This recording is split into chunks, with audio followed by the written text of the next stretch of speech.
Hello అండి. నమస్తే. నేను మీ రాధ.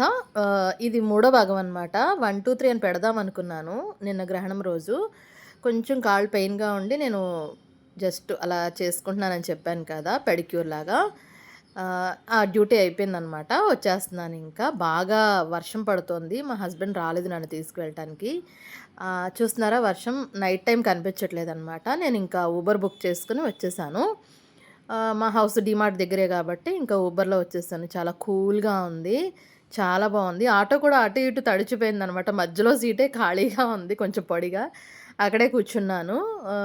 వర్షం పడాలా వద్దా అన్నట్టు పడుతుందనమాట రాత్ర. గ్రహణం రోజు వైజాగ్‌లో అయితే బాగా వర్షం పడింది. ఇన్‌కేస్ మధురవాడలో అయితే బాగా పడిందనమాట. అంటే కొన్ని చోట్ల పడితే కొన్ని చోట్ల పడదు గదా! ఆ టైప్‌లో చెప్తున్నాను మీకు. ఇంకా నేను ఇంటికి వెళ్ళిపోయి వంట చేసేసి తినేసాననమాట. అందుకే రాత్రి నేను పోస్ట్ చేయలేదు. నా వీడియో చూసినందుకు థాంక్ యూ.